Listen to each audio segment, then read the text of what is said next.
மயிலெங்கும் மடியிலக்க ஆமா ஐயா மரக்காரது நினைத்து மாயிலமெங்கும் மடியிலக்க அடியே வடியிழந்த பகவானுக்கும் ஆமா அம்மை உமையவள் பார்வதியோ ஆதிவெள்ளி கையிலைகளில் சரி அடியே தங்கவல்ல படுகை போட்டு பாரிஜாத மலர் எடுத்து ஆமா பாரிஜாத மலர் எடுத்து குப்பியிலே ஜலமெடுத்து பகவான் எப்போ வருவார் என்று ஆதிவெள்ளி கையிலைகளே காத்து கொண்டிருக்கின்றார். ஆமா போன பகவான் எப்ப வருவார் என்று காத்து கொண்டிருக்கிறார். ஏன்னா அந்த காலத்து பெண்கள் எல்லாம் மாப்பிள்ளையோ வீட்டை விட்டு வேலைக்கு போனா சரி சரி சாயந்தரம் வர வரைக்கும் அடியே நடராசிலே காத்துட்டு இருப்பாங்க பெண்கள். ஆமா போன மனுஷன் எப்ப வருவான்னு காத்துக்கிட்டே இருப்பாங்க.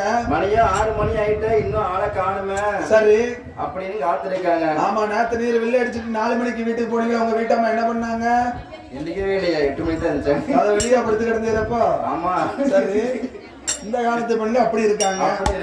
சரி வீட்டுக்குள்ள யார் வந்துட்டு போனாலும் தெரியாது, தெரிய மாட்டேங்குது. இப்ப அப்படி இருக்குல்ல ஐயா டிவில நாடகம் அந்த ஓடு போடுறாங்கல்ல ஐயா. கரெக்டா 6 மணிக்கு தமிழ் சரஸ்வதி ஓடும். ஆமா 11 மணிக்கு இல்லையா 11 மணி வரைக்கும் இதுல மாத்தி அதுல மாத்தி இதுல ஒரே நாடகம் தான். இப்ப தமிழ் சரஸ்வதி முடிச்சிட்டாங்களா? என்னமோ பாண்டிய ஸ்டோர் அந்த ஸ்டோர் இந்த ஸ்டோர் நமக்கு தெரியாது. நமக்கு எனக்கு டிவியே போட தெரியாது. நம்ம ஊர் அப்படி வில்ல அடிச்சிட்டு இருக்கோம். எங்கடா எப்படா போய் படுக்கணும் இருக்கும். டிவியை போட்டா உடைஞ்சிரும். போட முடியும், சுவிட்சை ஆன் பண்ண முடியும். சுவிட்சை ஆன் பண்ணணுமா? அதுல வேற அவ்வளவு விஷயம் இருக்கா? சரி அப்படி இருக்கையிலே ஆமா அம்மை உமையவள் பார்வதியோ பாரிஜாத மலர் எடுத்து குப்பையிலே ஜலம் எடுத்தும் சரி ஐயா அடையே பகவான் எப்போ வாரார் என்று ஆதிவெள்ளி ஈடுகளே காத்து கொண்டிருந்தார். சரி அடிபடியடைந்த பகவானுக்கு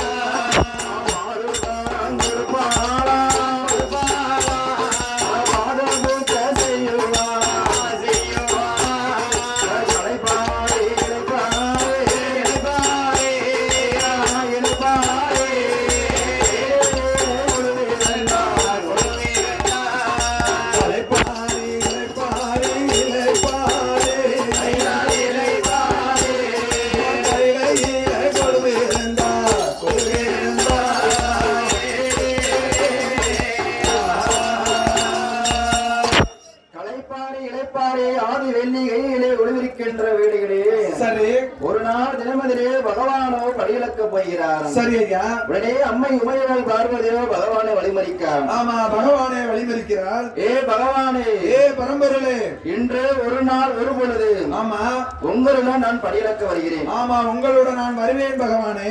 ஏ பார்வதி, அம்மா நீ வந்தா படியிலந்தா நீ வாய வச்சுக்கிட்டு சும்மா இருக்க மாட்டா. ஆமா நீ பொம்பளை இல்லாம வாய வச்சுட்டு சும்மா இருக்க மாட்டம்மா.